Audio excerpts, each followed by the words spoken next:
What's up? Welcome to another edition of Second Take. We have an awesome show for you. I'm Isaiah Wallace. I'm Kellen Tuttle. I'm Tegan Summers. And I'm Peyton Laffel. We have a great episode planned ahead for you guys. And to kick things off, we got the Kansas City Chiefs getting DeAndre Hopkins. What do you guys think about it? I am personally very excited. I truly think we're getting like a good receiver for a change. I mean, we have Hollywood Brown, we have Juju Smith-Schuster, who's okay, and then we have Rashee Rice, who's good, but like they're all hurt right now. So this is giving us a real wide receiver one for our wide receiver room right now, and I think this could solidify our 3P. Yeah, you guys just watched some elite catches from DeAndre Hopkins. The problem with Hopkins? Well, all of these catches were made 4 or more years ago. DeAndre Hopkins is nowhere near the same player that he used to be. That has been clear the last 2 or 3 seasons. Ever since he had that hamstring injury a few years ago in Arizona, he has not been the same guy, and I continue to expect that he will never return to form. In Houston, he was the best receiver in the league. That's not even debatable. He's just not that guy anymore. The Chiefs are getting a decent receiver, but to be fair, they're only giving up a 5th, maybe a 4th-round pick for him, so that is not too bad. Well, even if he isn't that good and he's not as good as he used to be, I don't think the Chiefs really need him because they're 6-0 right now. They're winning with people you've never heard of at wide receiver, just like they did last year. And it's a recipe for success, and I think they're going to continue doing this even with DeAndre Hopkins. And I don't think he'll make much of a difference.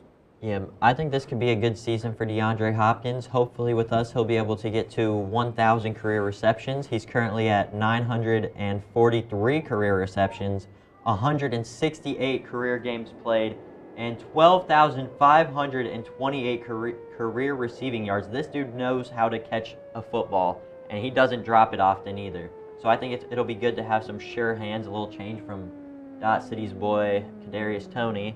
But, yeah, so I think it's a win-win. I think DeAndre Hopkins will have a better team than he's ever had and a better chance to win the Super Bowl.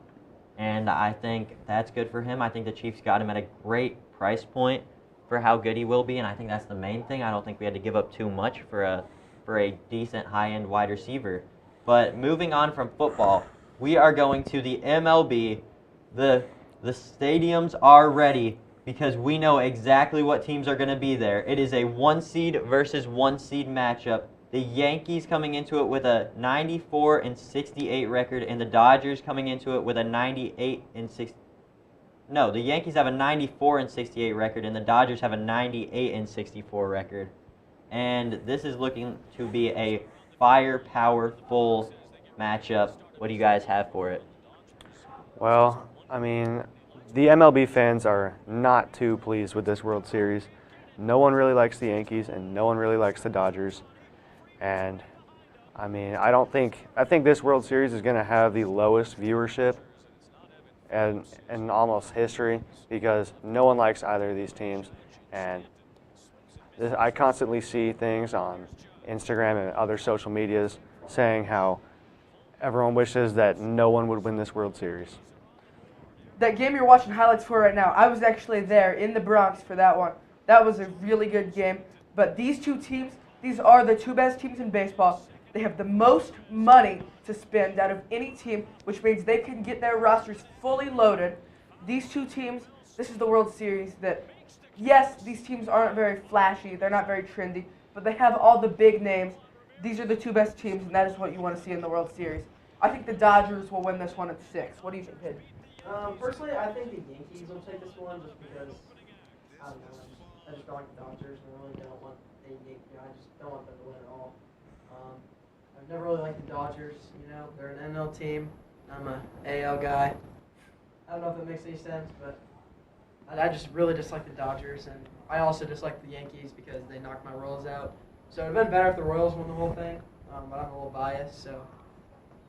Yeah, in this one, I got Yankees in 6. I mean, Dodgers, they have a lot of injuries, and their rotation's not as good as it should be with all their injuries. So I think the Yankees have better rotation, better offense. Overall, I think they got it in 6. Yeah, I'll go with the Dodgers to make it fair, and also because I think Shohei Ohtani is that guy, Kellen's favorite player in the MLB. And, you know, we all love Shohei here, right, Kellen? I would have to disagree with you on that one. All right, so I think we will have a fun matchup. I think some people might not be happy with it, but it's pretty fun. And I think the world agrees that it'll be the Dodgers, just because they got the sportsbook odds right now, and I think they have a better chance at winning. And moving on, we will go. So we're gonna have a rare episode. We're gonna go from NFL to MLB and now the NBA because it's opening night last night.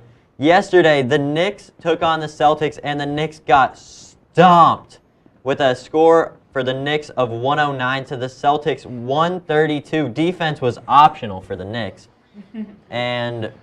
And then we also have the Timberwolves versus the Lakers. The Timberwolves scoring 103, the Lakers scoring 110. That's a win for my boys, the Lakers.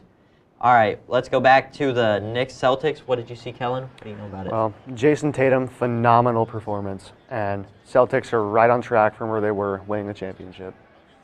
Jason Tatum, everyone thought he was going to be bad, but he took that as motivation. Like whenever he got benched for USA, and whenever everyone was making fun of him because he needed MVP, and he had all those random quotes that he said, he was just a big old copycat there. Everyone was hating on him, and he took this as motivation and determination to be the best. And what's he do? He drops a 40 or almost a 40 bomb on opening night against the team that's supposed to be like the Celtics destroyers this year. Tell me that is not like a revenge arc right there. I don't really know what to go off that one. Well, the Celtics are a very interesting team here. Joe Mazzulla had some really weird quotes at Media Day. At one point he said, "We have no pressure, we're all going to die soon." I don't know what he's on. He's being very strange. But these Celtics, they know something we don't. That's right. They were balling out. They dominated the Knicks yesterday. And they did it without star big man Kristaps Porzingis, who's going to be out till mid-November with an injury. The Knicks are starting to see why the Timberwolves maybe didn't want to hold on to Karl Anthony Towns. His defense was really lacking. We sure saw that last night. That's what I had to say about that one. What do you think about Lakers-Wolves, Izzo? About Lakers-Wolves, we're moving on. So with the Lakers and the Wolves, we'll come up with LeBron and Bronny in a second. But for right now, Anthony Davis looks elite. We see this combo. There was a few years where we never really got to see LeBron and Anthony Davis. It seemed like Anthony Davis was always hurt or something was always wrong, and now I think this might be the year we get to see it at full form. And Anthony Davis looks as dominant as ever. 16 rebounds, 4 assists, and 36 points for the unibrow. He is looking elite right now. And LeBron James isn't slowing down, it doesn't seem like right now. And this looks like a good team. They're looking to go deep. And yeah, I think it's going to be awesome, Kellen. I mean, Anthony Davis, just great performance last night. And I mean, when you put up numbers like that, you're going to put your team in a spot to win just about every night. So it's a great game from the Lakers. One thing I noticed about the Timberwolves there is, Anthony Edwards, he was doing all right. But Rudy Gobert, he actually played, he's the defense player of the year. But, you can tell that he is all the defensive big man. Cat didn't offer much because, they left and he's still operating the same. Their defense is still just as good. They held him with 3 points. And, it's the GOAT. It's LeBron James. And there's the rebound merchant, Anthony Davis, And I think we're going to change into this one. I'll stop you there, Peyton. LeBron is not the GOAT. I don't know what you're talking about, but that is Michael Jeffrey Jordan. He is the greatest basketball player of all time. Bro, stop the glazing, dude. Come on. 6-0 in the finals. What's LeBron? 4-6. LeBron isn't a winner. Who's the all-time scoring leader? Who's the all-time scoring leader? Be honest here. He might be the all-time scoring leader, but he's not the greatest player ever. All-time scoring leader. Isaiah, who do you think's the GOAT? Bill Russell. You're the mediator here. He's going to Bill Russell. I think the NBA is a big three right now. I don't think anybody's too far. I think it's here, here, and here. I think they're all really close, and I think there's an argument for LeBron James. There's an argument for Michael Jordan. I even think there's an argument for Bill Russell, even if he did play against plumbers. Okay. He had more rings than could fit on his fingers. Speaking of LeBron James, we got Bronny James as well. LeBron James Jr. They're not playing together on the Lakers. That was already obvious, but that is what our final segment is for today. What do you think, Kellen?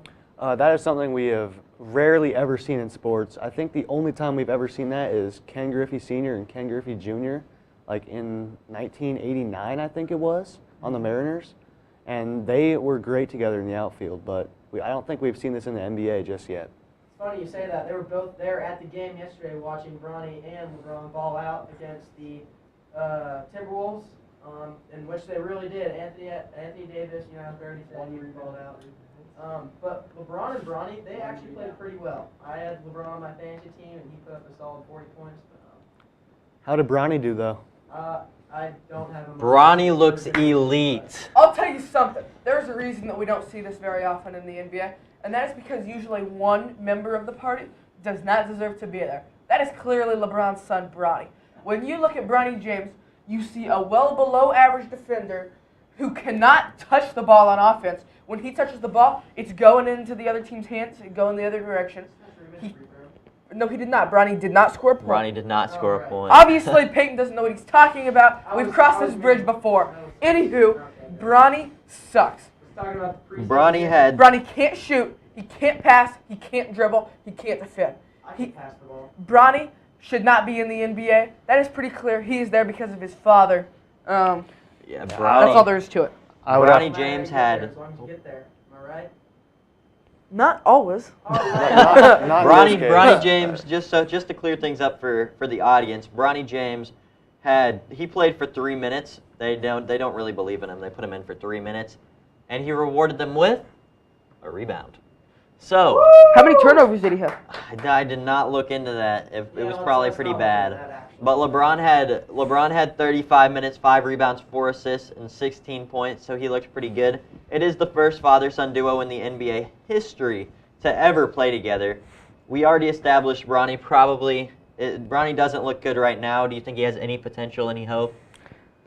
I mean, he's undersized compared to most NBA players. What is he, like 6'1", 6'2"? 6'2"-ish. That'll be like the shortest of point guards, and we saw last night, it's just the Lakers don't believe in him. 3 minutes in the game, and he did not make his one shot he took, and I don't think he'll be a very productive player in the future, and we all know the reason he's in the NBA. Yeah.